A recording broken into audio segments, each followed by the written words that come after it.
What teams are looking to double and blank? When will Salah be back from AFCON? And what is the best chip strategy? I'll be discussing all of this and more in this ultimate guide from game week 22 to game week 26. Let's get into it. Yo, listen up, Rue is stepping up the game, where fantasy Premier League runs in his veins. From transfers to captains, he's always on top, guiding you through every game week non-stop. They say Rue got that Salah flow. Welcome to the channel, enjoy the show. Wild cards, free hits with so much vibe. If you're hunting for success, then make sure you subscribe. Good day, mate. Welcome back to the channel. I'm FPL Root and welcome back to another FPL video. So like I said in today's video, this is the ultimate guide for game weeks 22 to 26. So a lot is going to be happening within them game weeks, potential double, confirmed double two, and a potential blank game week in game week 26. So a lot of people have been talking about kind of this period because it is really, really crucial for your season rank, for your mini leagues, and basically from 26 onward is crucial too. But this is kind of the start of it all, and I thought I'd make this video to just clear a few things up and maybe give you a rough guide of what is going to happen, what could happen between these game weeks, and some key tools and key skills to kind of give you to manage that. First of all, if you are new, please make sure you do subscribe to the channel and smash a like on this video too, as it does help me out a lot. So first of all, basically, a lot of people have been talking about make sure you save your transfers, make sure you save your transfers. You're going to need 2 transfers. Don't make decisions too early, etc., etc. And if you don't know why, this is kind of why. So we'll find out a lot of information in between game week 21 and 22 deadline. So we find out when game week 26 blanks are going to be confirmed. So the Carabao Cup second leg, which is Chelsea v Middlesbrough. Chelsea are 1-0 down and will play their second game at home. So more than likely they're going to get through. And then it's Fulham v Liverpool. Fulham are 2-1, Liverpool are 2-1 up in that game. So it's likely Liverpool will be the ones going through. So if they both go through, that means Liverpool, Tottenham and Chelsea will be blanking in that game week. And whoever Liverpool is playing as well, I'm not too sure who that is, but I'll get that up right now. So Liverpool will be playing in game week 26. They're kind of scheduled to be playing. Obviously, if they do make it through to the Carabao Cup final, then yeah, that game will be called off. And in game week 26, they actually have Luton. So Luton will be blanking in that game week potentially. We'll discover it, we'll talk about it more later on, but potentially that game week is going to be called off because of the Carabao Cup final. So Liverpool won't be playing Luton if Liverpool do get through, and Tottenham won't be playing Chelsea if Chelsea get through. Obviously, if Middlesbrough end up beating Liverpool, beating Chelsea, then it will only be the Liverpool game called off. However, if maybe Fulham get through and then Chelsea get through, or Middlesbrough get through, then Liverpool will still have that game in game week 26, and it will be the Fulham Man United game that will be called off. I hope that makes sense, but we will note all of that basically when the Carabao Cup semi-finals are done, and yeah, the teams are through to the final, and they should be announced as a blank for that game because that is when the final is due to take place. We'll also know confirmed double, well, potentially confirmed double game week 25 fixtures. So one has already been confirmed, Brentford v Man City. So that does give Man City a double game week in 25. So Chelsea at home, Brentford away. And it also gives Brentford a double game week of Man City away and Liverpool at home. So not the best for Brentford, but Man City definitely, yeah, does look really good. There's also a proposed double game week for Liverpool and Luton. So Brentford, like I said, play Liverpool play Brentford in that game week, and then they also have Luton at home, which is actually the fixture that would get postponed if Liverpool make the Carabao Cup final. So the way people are predicting it is Liverpool get through to the final, so they move that fixture into game week 25. So that will give Luton and Liverpool both a double game week, and we'll, like I said, we should find that out between the game week 21 and 22 deadline. We'll also have a better idea of what blank game week 29 could look like. So this could look like, because this is because there's going to be more FA Cup fixtures in between that time frame. So basically, the first round that the FA Cup will affect Premier League fixtures is game week 29. So that is when teams reach the quarterfinal. So obviously we won't know who's in the quarterfinal, but we'll know a few teams basically that are maybe have a favourable draw, maybe get knocked out. For example, Tottenham v City. If one of them gets knocked out, then there's a higher chance that their fixture goes ahead in game week 29.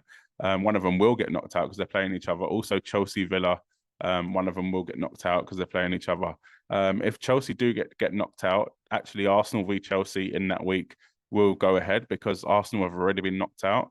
And then obviously Chelsea would get knocked out if Villa did beat them. But not only that, in the next round, we get to see what other teams face each other. Say if Spurs beat Man City and then they get a non-league team, then you can kind of judge it as, okay, they're probably going to get through to the round after that. So we'll have that more information about how that's looking once in between basically game weeks 21 and 22 when teams do play that fourth round FA Cup game. Also, we'll get a better idea of blank and double game week 34 and double game week 37. So basically, teams that, in theory, teams that do miss out on game week 29 because they're playing in the FA Cup, they'll end up having a double for 34. And potentially teams that miss out because of the FA Cup in 34 will potentially have double game week 37. So it kind of all depends on how far teams get in the FA Cup.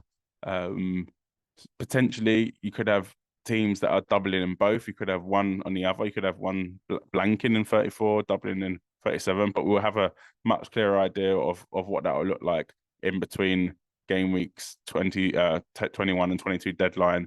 And we'll get that because of the FA Cup fixtures, and we'll see how, I guess, the draw lines up for the next round too. Just to recap, we'll get to know the blanks in game week 26, the doubles potentially in game week 25, a better idea of game week 29, blank game week 29 and how that will look, and also a better idea on blank/double game week 34 and double game week 37. So next up, I wanted to look at the fixtures coming up for all Premier League teams. So this does include confirmed double game weeks and potential blanks. So with this, it is an estimate of how teams will fare in the Carabao Cup and kind of assuming that Liverpool and Chelsea both get through to the final. And it's also assuming that Liverpool and Luton, because their fixtures are blank in game week 26, that their game will move to game week 25. So Arsenal have Forest away, Liverpool at home, West Ham away, Burnley away, and then Newcastle at home. So a mixed bag for them. I wouldn't really be targeting Arsenal players at the minute. I think their form is a bit up and down. And for me, I think Saka is probably the only option, and potentially Raya or a defender. Other than that, I probably wouldn't be tripling up on them and just about be getting one of them, to be honest with you. Personally, I've got David Raya and Bukayo Saka. And for me, that's probably already too much, but who knows? If Arsenal do, or if Chelsea do get knocked out of the FA Cup, then their fixture against Arsenal will be on in game week 29. So that could be a big reason to keep Arsenal players.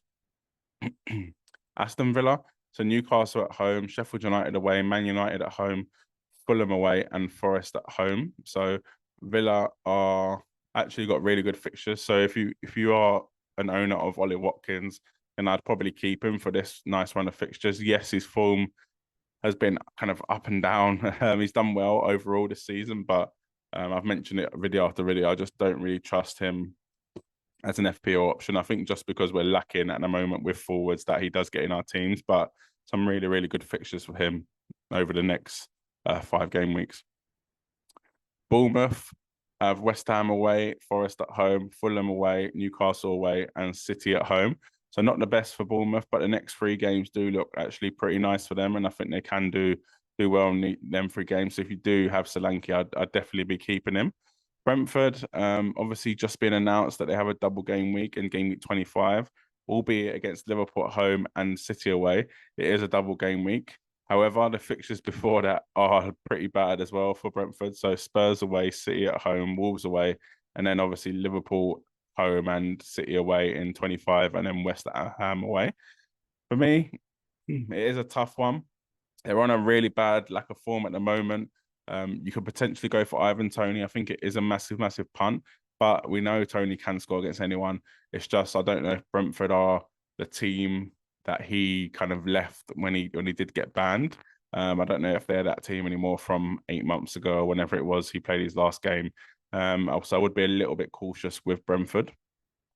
Brighton have really, really good fixtures. It's just a shame that they're missing a lot of players through injury and international duty. So Luton away, Palace at home, Tottenham away, Sheffield United away, and Everton at home.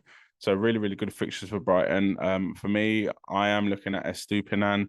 I think he is a really, really good option. Also, maybe someone like Pascal Gross could work, but yeah, for me, it's just Estupinan really from Brighton, and maybe João Pedro, maybe. Burnley, to be honest, I wouldn't be looking at them at all. I think they've been shocking this season. City away as well. Up next, Fulham at home, Liverpool away, Arsenal at home, then Palace away. So I'd stay well clear of Burnley. Chelsea's good fixtures have run out now, so they've got Liverpool next. Then they've got a couple not bad fixtures. Wolves at home, Palace away, but then they've got City in 25 before a blank if they obviously get through to the Carabao Cup final in game week 26. So maybe a few people that do own some Chelsea assets might be getting rid of them in 25 because they do have that City away fixture followed by a blank. Palmer, I don't think it's worth taking him out, but I've got someone like Gusto, again, probably not worth it for me because he's only 4 million, but there's definitely a few players. If you do have Sterling or maybe someone a bit more expensive from Chelsea, then you could look to take him out ahead of game week 25. Palace's fixtures I do really like, and I do really like Eze as an option. Sheffield United at home, Brighton away, Chelsea at home, Everton away, and then Burnley at home. They are due kind of an increase in form, I'd say, and I think Eze can make that happen for them. He's kind of a massive player, and to be honest, I think if he plays well, Palace play well, and they get results. So Eze, I think, is a good pick at the moment for Palace.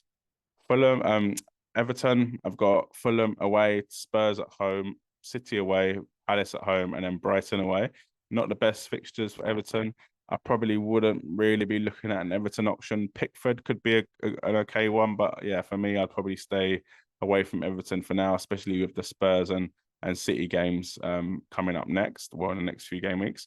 Fulham, I do really like, and I think they've got some really good fixtures coming up. Everton at home, Burnley away, and Bournemouth at home. Then they've got Villa at home and Man United away. So 3 home games in the next 4. You could go someone like Raul Jimenez or even a Robertson in defence. I think they could be a good option. So overall, looking at this, it's not just what players are good, what players are bad. I think have a look at this and look at what teams are doubling and what teams will blank in game week 26. Obviously, if Chelsea and Liverpool do get through to the Carabao Cup final. So for the next part of the table, I've got an alphabetical order here. So Liverpool are a big, big team to actually talk about.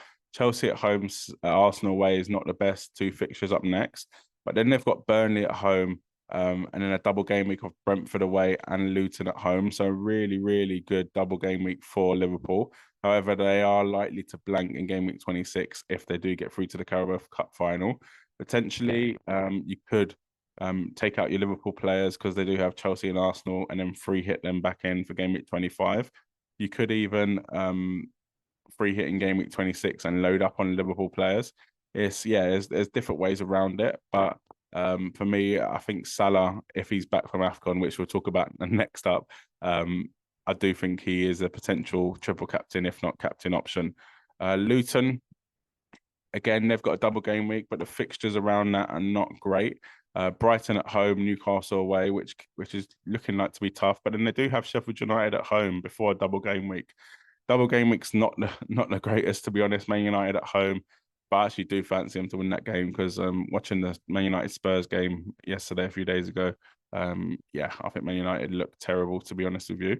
So I fancy Luton to win that one, but Liverpool away is not the easiest, and they blank in 26 too. So that is a tough one to bring in Luton players when you know they're going to be blanking. But maybe Doherty as a bench option could be a good one. City, some great fixtures coming up and a double game week coming up. So Burnley at home, Brentford away, Everton at home, Chelsea at home, Brentford at home, and then Bournemouth away. So an incredible run of fixtures for City. De Bruyne is back now, could be a potential option. Alvarez until Haaland is back, and Haaland should be back, I think, for game week 22 or game week 23. So potential triple captain option for Haaland, maybe. Depends if he's fit enough or not. Man United actually have some good fixtures too. Wolves away, West Ham at home, Villa away, Luton away, Fulham at home. I won't be bringing any Man United players in, to be honest with you, even though Rashford has done okay last few game weeks. Garnacho is a good cheap option, but for me, I'd be stay clear of Man United. I don't think they can be trusted even with them fixtures. Newcastle have a good run, to be honest. Obviously, there's 2 red fixtures either side of a good run though, so Villa away is going to be tough for them. Luton at home, Forest away, Bournemouth at home, Arsenal away. Newcastle really do need to pick up their form, and I think someone like Anthony Gordon can be a really nice pick at the moment, or even Trippier. We've seen Trippier actually changes FPL form and start getting a lot of assists and clean sheets as soon as Newcastle did, in fact, get some better fixtures. So this could happen again. We've seen it happen already this season. Forest, actually on a good run of form at the moment since kind of Nuno took over from Steve Cooper. So Arsenal at home, next up for Forest. Then they've got Bournemouth away, Newcastle at home, West Ham at home, and Villa away. I guess a mixed bag, but not the worst sort of fixtures. However, there's no one really I'd recommend bringing in for these set of fixtures for Nottingham Forest. I just think you're better off steering clear. Sheffield United, again, another team I wouldn't recommend bringing anyone in from. You could argue that they've got really good fixtures, but for me, I think they're one of the worst teams in the league. Well, they are. So I'll just stay clear of them. Spurs is an interesting one, as obviously if Chelsea do get through to the Carabao Cup final, they'll end up blanking in game week 26. So that has put a lot of people off of bringing in maybe Richarlison and maybe looking to ship out Pedro Porro. For me, I think Pedro Porro is a season keeper, and I think he's a play against anyone every week, to be honest. His attacking potential is incredible. Yes, Spurs are not going to be getting a lot of clean sheets, but I think he can make up for it in his attacking threat. He's literally like a right winger. And Brentford at home, Everton away, Bournemouth, Brighton at home, Wolves at home. 3 home games in the next 4. I think there can be some big scores for Spurs players, and I think Richarlison is a really, really nice pick at the moment. West Ham, Bournemouth at home, United away, Arsenal at home, and Wolves away. Arsenal away, Forest away, and Brentford at home. So again, a mixed bag for West Ham. Bowen was the only option, but now with his injury, a bit of uncertainty around that, I'd probably be staying clear of all West Ham options. Emerson, you could maybe go for, but yeah, for me, I'd probably be staying clear for the time being until at least Kudus is back from AFCON. Wolves have a tricky next 4 games, I'd say. Not the hardest, but the very, very tricky, I'd say. Man United at home, Chelsea away, Brentford at home, Tottenham away, and then Sheffield United at home. Maybe Pedro Neto, maybe Acuna could be an option, but for me, I think there are better options out there. So I'd probably go elsewhere. Overall, I think Liverpool should be players you want to target, but just be careful if they're blank in game week 26. I think everyone should probably have 3 Man City players because they don't blank in 26 and they double in 25. And I think Spurs are a team that have really good fixtures coming up. And I think as soon as they start getting Maddison back, they've got Van der Ven and Romero back, I think they can be a real force. And I can see them scoring a lot of goals in these next 4 games against Brentford, Everton, Brighton and Wolves. The next up, I did want to talk about Mohamed Salah. So a lot of people have been thinking, when is he coming back, etc., etc. We've actually got a bit of news. So Egypt drew their first game against Mozambique. So they were actually losing 2-1, and Salah scored a last-minute penalty himself in the 97th minute. So I guess this doesn't change too much, but it could potentially change where Egypt finish in the tournament. So where they finish in the group, sorry.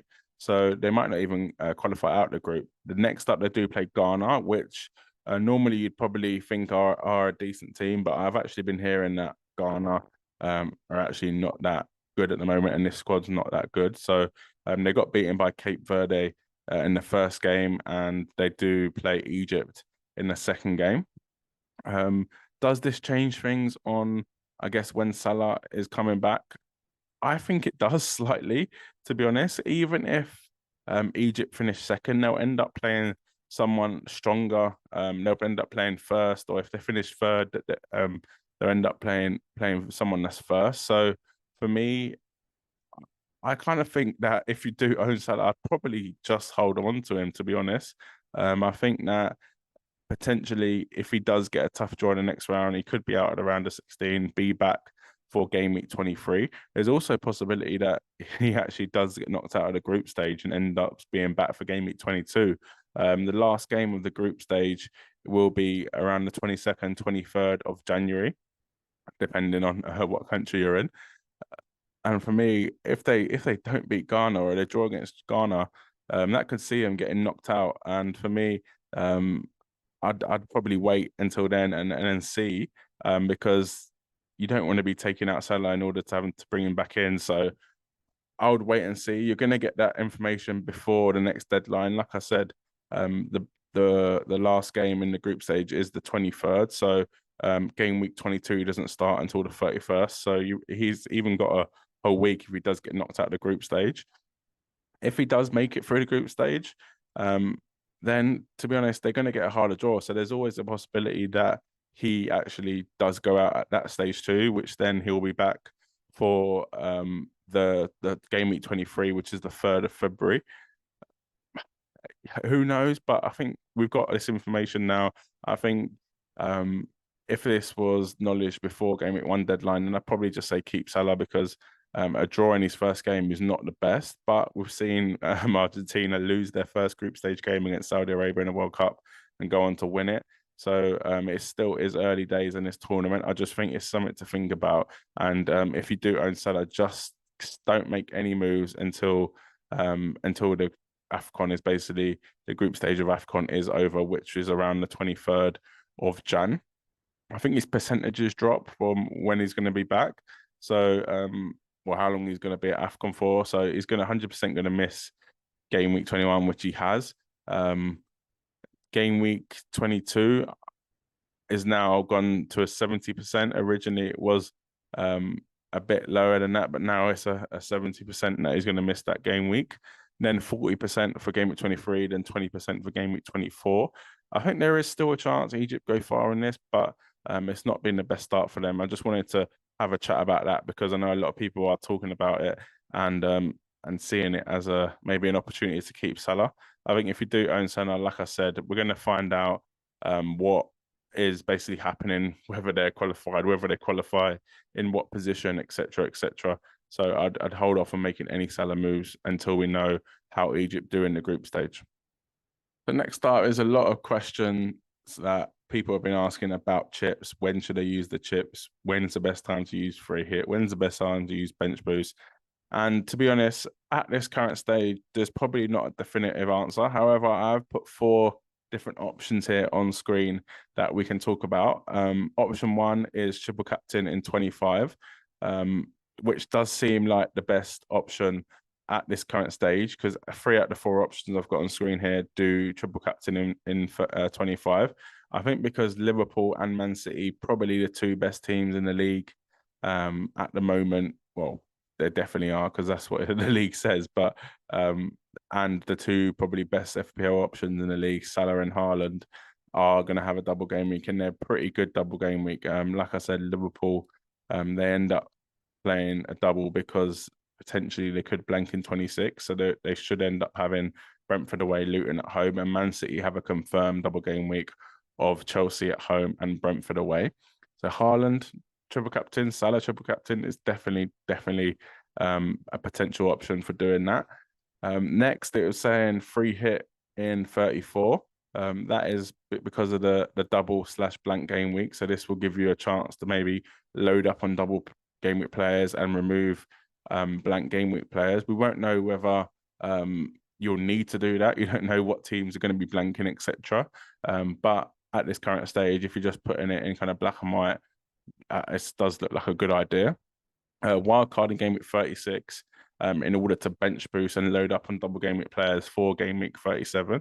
I think this is a good way of playing the wildcard, is to load up on the bench boost players. However, with this option, I am a bit cautious that it is a late wildcard. You're only kind of maximizing it for a couple game weeks to we'll maximize it for game week 36, 37, 38. Obviously 37 is a double, so it can make a huge difference to your rank and your score. But for me, I think it is a little bit late to wildcard. Option 2 is triple captain 25. Again, a lot of options do include this. I think it probably is the best time to triple captain.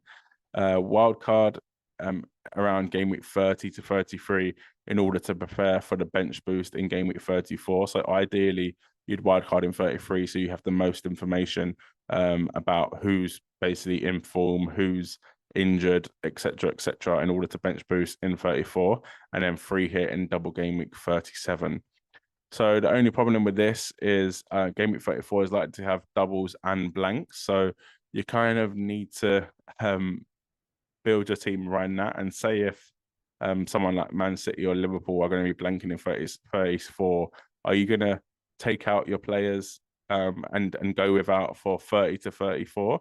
Probably not. If you're doing it for game week 33, then really you only have to get through 34, which they're going to blank in, 35, 36, and then you're free hitting in 37, and then the last game week of the season. So it's not the end of the world, but for me, I just think it might be a little bit too risky bench boosting in 34 when there's going to be blanks and doubles potentially. Option 3, again, has the triple captain on game week 25. Again, I think it is the best option. I can't really see another option, but there is one later on in getting option 4. But I just think it's a clear best option. Get it out of the way. Leaves you open to playing other chips in other double game weeks where there's more teams doubling, and these are the 2 best teams in the league and the 2 best FPL options in the league that are going to be doubling. So it's not like it's anybody. So triple captain in 25, wild card in 30, free hit in 34, and then bench boost in 37. I don't really like this chip, just because you're not wild carding for the bench boost. So much could happen in between game weeks 30 and 37 that your bench boost could be shocking. You could have a load of injuries on the bench, players losing their place in the starting lineup. There's just so much that could happen between game weeks 30 and 37. I was even a bit worried about option 2 where it was 30 between 30 and 33 and bench boost in 34. I think you need to wildcard the week before you bench boost, or 2 weeks probably max before you bench boost. And I think 4 game weeks is a little bit too long. Option 4 is completely different to all the others, really. So free hit in game week 29. So I kind of understand that is going to be a blank game week. So you're kind of going to, I guess, maximize your points because a lot of teams won't be playing potentially. Wild card in game week 33 before bench boosting in 34. I really do like that combination. I think that probably is the best combination on here. And then triple captain in 37. For me, though, out of these 4, I'd probably use a mix of them all. I'd probably triple captain in game week 25, just like the I'd probably do option 2, to be honest. So triple captain in 25, wild card in 33 if you can wait that long, bench boost 34, free hit 37. I think that can lead to a really good score. However, another way of doing that is maybe triple captain 25, free hit 34, wild card 35, and then bench boost 37 potentially. I think that could work too. There's so many options in terms of chips, etc., that we won't know until the fixtures are confirmed what is going to be the best strategy. And to be honest, all different strategies can still get good points. So we'll know more when fixtures do get announced, and I will be doing a video on that on my channel. So please make sure you do subscribe. That was it for today. Smash a like on this video and leave a comment below on what you think is the best strategy. And I'll catch you in the next video. Cheers.